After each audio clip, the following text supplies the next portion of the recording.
ක්‍රිස්තුමන් තුළ මා ප්‍රියාදර සහෝදර සහෝදරිනි අද චතාරික සමයේ 4 වන සතියේ අඟහරුවාදා දිනය අද දවස තුළ දේව වචනේ අපට ආරාධනා කරනවා ස්වාමින් වහන්සේගේ බලවත් සුවයේ ජීවන දානයේ නැවත ස්ථාපිත කිරීමේ බලය ගැන විශ්වාසයෙන් ජීවත් වෙන්නට අදහා ගන්නට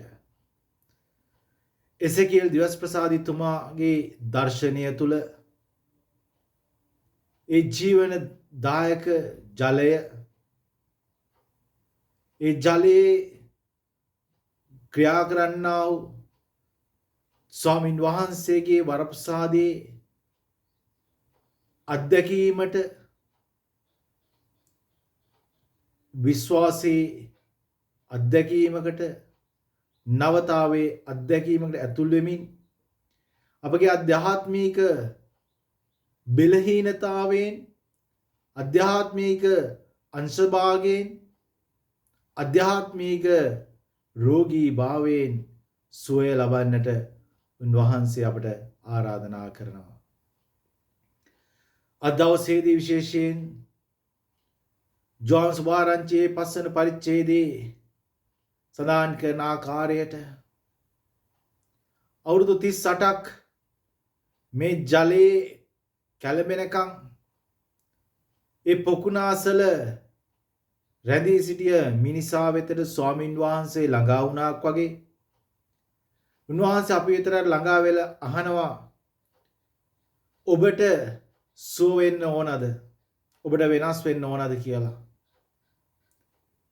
මේ උන්වහන්සේගේ වාක්‍යය අපිටව ධෛර්යමත් කරනවා. දීර්ඝ කාලීන ඒ අවිශ්වාසයෙන් දීර්ඝ කාලීන පාපයෙන් දීර්ඝ කාලීන වැටීමෙන් නැගිටින්නට වෙනස් වෙන්නට ඊතර වෙන්නට එසේකියල් දිවස්ප්‍රසාදී වරයාගේ පොතේ 47 වෙනි පරිච්ඡේදයට අනුව දිවසරයා දකින්නේ ගලා යන ජලය.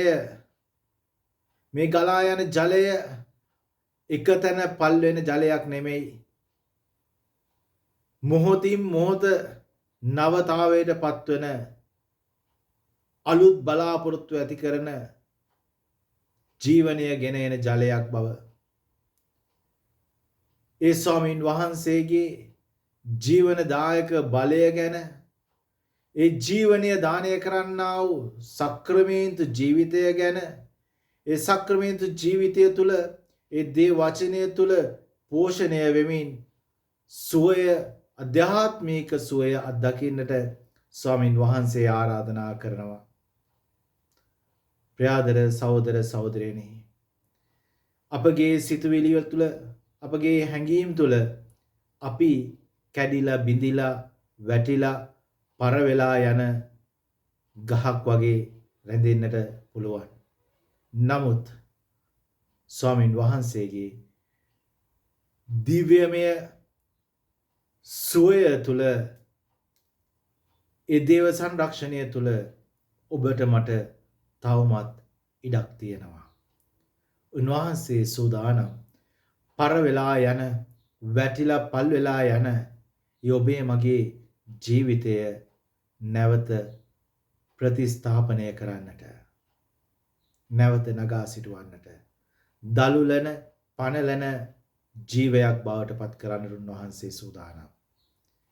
ඒ නිසා ඒ වියකින ජීවිතයෙන් කැළඹුණ ජීවිතයෙන් පරවුණ ජීවිතයෙන් උද්‍යෝගිමත් ජීවිතයකට ජයග්‍රාහී ජීවිතයකට වෙනස් වන ජීවිතයකට දේව ආශිර්වාදය දේව වරප්‍රසාදය දේව බලය ඉල්ලලා අපි ස්වාමින් වහන්සේට යාඥා කරමු.